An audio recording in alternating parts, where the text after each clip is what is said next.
Do you buy Manscaped products? If you do, be sure to check out code SHONO20 for 20% off.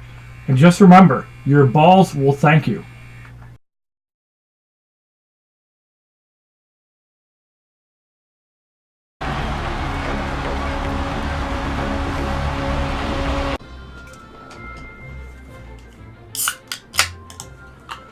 Ladies and gentlemen, boys and girls, children of all ages, HollywoodShono here, about to give you a brand new series on the channel, which is Final Fantasy XIV.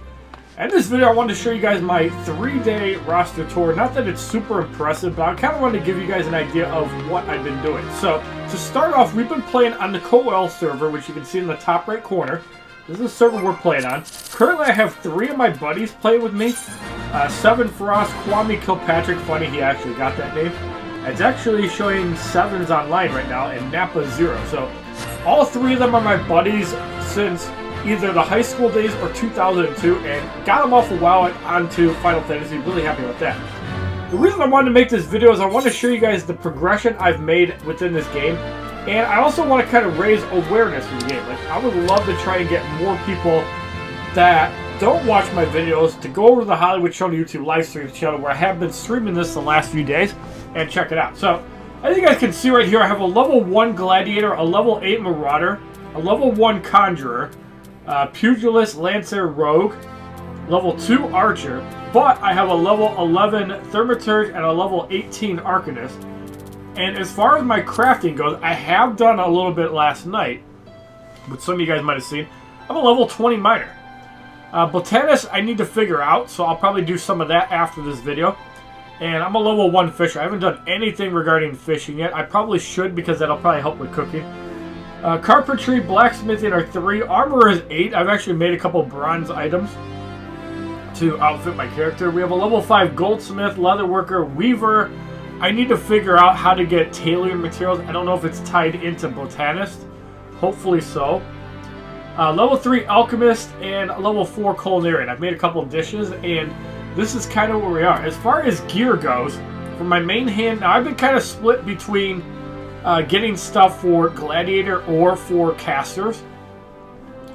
But for the Arcanist, I have this for a weapon. We have some Spectacles. We have a brand new robe, which might not be brand new anymore. Decent stats. Brand new half gloves, hard leather satchel belt for all classes. We have a brand new wrist wrap, thigh boots, weathered ring. This ring is very important because if you do the novice trials, this ring is going to be great until you hit level 30. Because that's just going to make the grind to level 30 much easier. So if you're brand new to the game, as soon as you can do the novice training events, do it. Because you get this awesome ring, and it works with every class. This is just random level 5 gear, not that great. My average level gear is 13, as you can see by the star level. So now if we take another piece of gear off, let's go find Miner. Because I've been playing with that class the most recently. So, alright, so this is the gear that we have for Miner. So you're going to want to get Gather, but you're also going to want to get Perception. Because Perception controls how much chance you have for high quality materials. I wish I was out in the open so I could show you guys this in action, and even some of the combat. But this one has a little bit of everything. That's why I got the Cotton Shepherd's Tunic from the level 15 mining quest. It has Craftsmanship, which is great for crafting. It has Gathering, which is great for mining. It has Control, which gives you a little bit more GP and other stats, and also Perception, which gives you that high quality chance. So pretty good to have all of that within a gear. This one I just have Gathering plus 12. Miners do need Gathering more than anything else over, well, except for Perception. You want a kind of a mix. Like if you're 100%ing all your nodes, you want Perception, and that's without buffs. I don't have anything for the belt for crafting. Same thing with the pants. Same thing with the boots. I do need to repair my jewelry. I don't know why it's choosing Determination. Maybe because, yeah, you can't equip that, so that explains why that's equipped. For the wristlets, I just have all stats on everything, kind of just more survivability if I get attacked.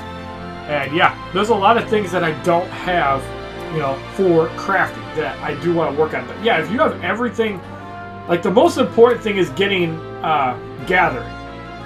Because each point of gathering is basically a percentage of stats. And as long as it's over 0, you can go into skills for the miner. And each one of these has various actions and traits. So, when you're level 1, you prospect. Once you're level 3, you can lay the land. And it's kind of like tracking, hey, there's a node so far away. Sharp vision will also increase the chance of getting items. So if you're at a 95%, you pop this, you hit 100%. Pretty easy to point out. Lay of the land will show you where the highest level mineral is. So there is a reason to have this and Lay of the Land 2 up. Sharp vision is just a bigger buff, 15%. Sneaking around, this is when it's very important. But you can usually get to level 8 in the non-hostile zone, so that shouldn't be a problem. Sharp vision, 50% chance. So if you're pushing towards that next level of materials and you need this little bit of a boost, try that. Preparation does reveal the condition for obtaining HQ item while gathering. This is all it does. So if you have a 5% chance, it'll tell you. It doesn't give you a buff. On Earth, however, does give you a buff of 10%. So if you have like an 11% chance to get zinc, now you have a 21% chance. And there's no reason you shouldn't be using GP while mining, especially if you're 100%. This one I just unlocked before I stopped my stream last night, the 12's bounty. So this increases the elemental shard yield by 2. So if a node gives you 5, this will give you 7. Clear vision will increase the chance of obtaining items on your next gathered attempt by 15%. And this is cheaper than sharp vision. But this is for the next attempt. This will last for like 20 seconds through the duration of the node. This only works once. So if you need something cheaper and you don't want a chance failing, you can use that. I don't know why that exists, but okay. This will increase the number of items obtained on your next gathering attempt by 1. So you hit a mine, you're going to get 2 instead of 1. Again, this is good if you're not trying for HQ materials and you just want a little bit more. Solid reason grants another gathering attempt. So if you had 4, this will probably buff the thing up to 5. Deep vigor and chances increase the chance of obtaining regular HQ items to 100%. So this can only be activated after chain 4. So you'd have to use solid reason into this in order to get it. And then this increases the number of items obtained when gathering. So that's a little bit different. A little bit different than that. And yeah, you get all kinds of stuff, even all the way up to level 78, where you basically get more buffs to your thing. And there's something else that's really interesting. You can actually go into Botanist if you haven't leveled up and use some of their abilities as well. So you can survey trees while you're mining. I didn't know you could actually do this. You could also locate the latest mature tree. So it's kind of like the tracking from mining. And the Truth of Forest further survey the landscape to uncover unspoiled mature trees and lush vegetation. So I wonder if this like adds stuff in. So it does help to actually have all of them level up. And it says additional actions 1 out of 4. Granted, there's only 4 you can pick up as a miner. But if you're in, let's say, blacksmith, let's go over to there. If we can find theirs. I haven't done anything with that.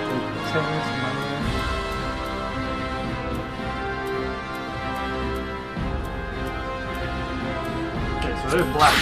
Alright, so now if we go into the skills, you can deal with a partial naked thing. So again, there's more traits that you can pick up. Basic synthesis mastery. Efficiency is increased to 120%. I don't know what this is. If you can get bonus materials 20% of the time. Quality assurance slightly increases the chance of material condition becoming good. So I imagine this is like high level gathering. And then this increases efficiency to 500%. So it doesn't look like this class can get extra things. Or can it? That's just like emotes. So yeah, it doesn't look like this. But again, you could specialize it. I could be wrong. This is kind of a new low level guide to this.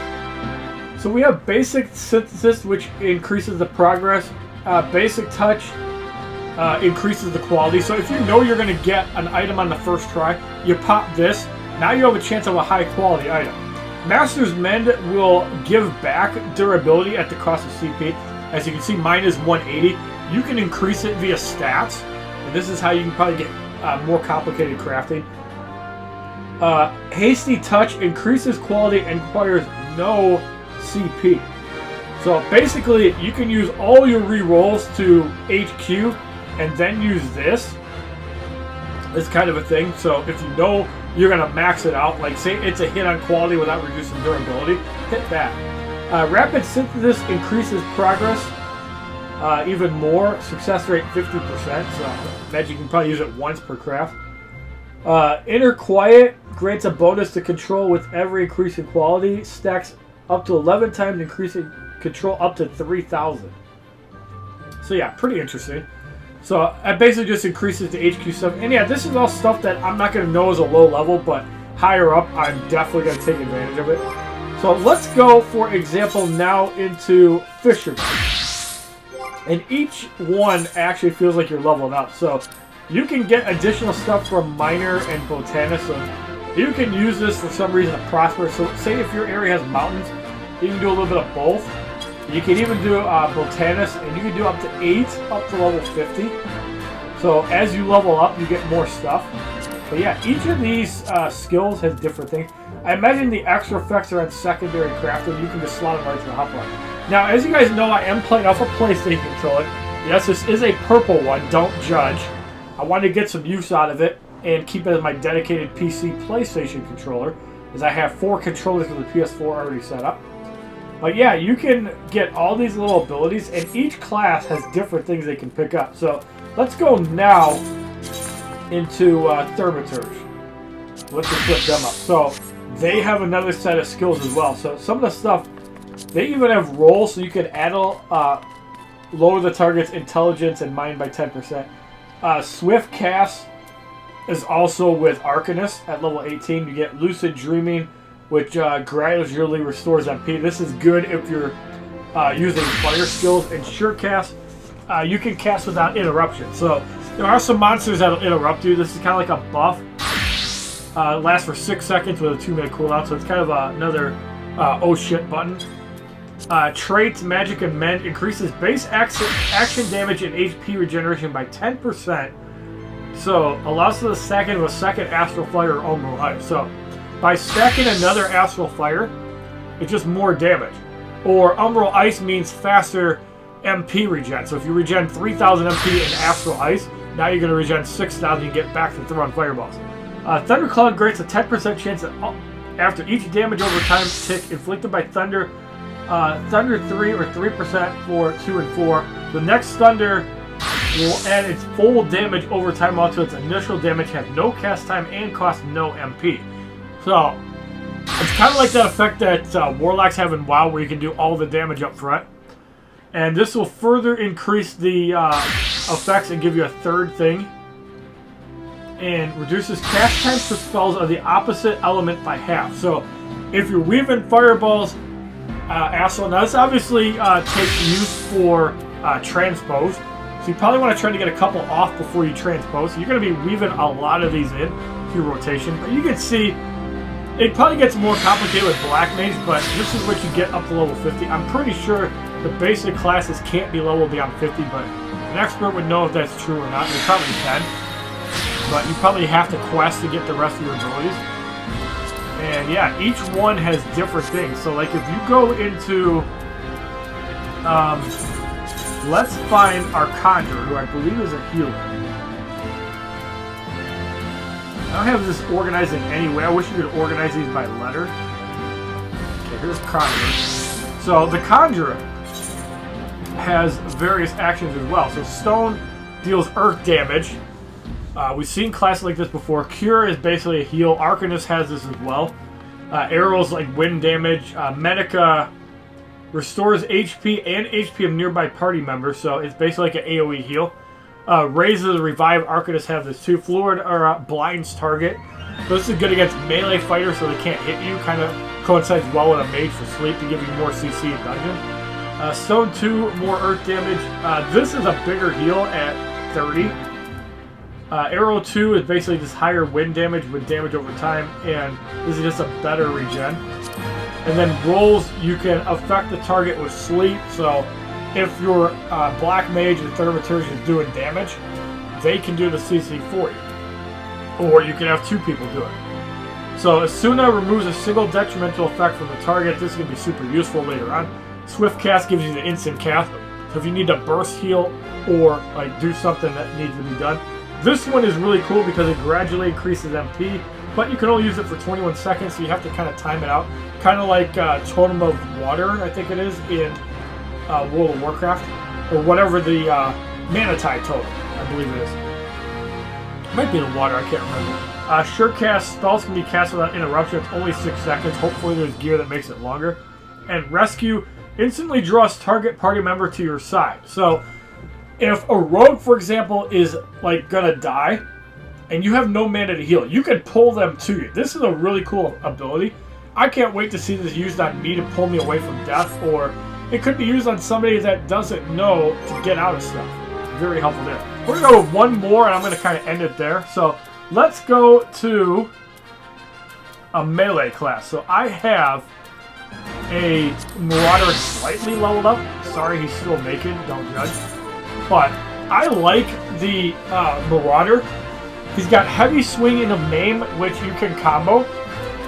You also have Berserk, which guarantees all hits are critical and direct. This is great on like elite mobs or enemies you need to finish off quickly. Or just even at the start of the fight to make sure you draw aggro away from your healer and damage dealer. Overpowered delivers an attack with a cone. So this is great if you have like 3 or 4 enemies on you. Defiance increases enmity generation. Effect ends upon reuse. So basically, you hit, you generate 50 enmity, you pop this, you get 100. It's basically just like a taunt on your enemy. Tomahawk, this is what you'd use to pull as a gladiator. Very helpful that they got that. This one has a combo with maim. So you go heavy swing into maim, into Storm's Path, and then you also get a heal, which is great for soloing. Thrill of Battle basically just increases the amount of HP and gives you a heal receive buff. So anything that'll heal you will heal for more. Vengeance is kind of like a shield wall, reduces damage taken, and delivers an attack every time you suffer physical damage. So this is basically like a counterattack ability. Seems really powerful, especially for like bosses if you need something to like sustain. Preventing most attacks from reducing your HP to 1. So this is kind of like a last thing. Like if you know caster has aggro, this gives you a chance to save them from dying. Storm's Eye delivers an attack. Combos with maim. So you use either Storm's Eye for more damage or you use Storm's Path for healing. Then you have various roles. Now I imagine performance and orders is like high level like synergies probably with other classes. Rampart reduces damage taken like a passive shield wall. Low blow is a stun. This looks like it's really useful. 5-second stun, 25-second recast. It's going to make soloing a lot easier. Provoke will be like your taunt. Interject is kind of like another interrupt to go with the stun. Reprisal reduces damage dealt by nearby enemies. This can be super useful if you're going up against higher level opponents. Arm's Length creates a barrier nullifying most knockback and drawn effects.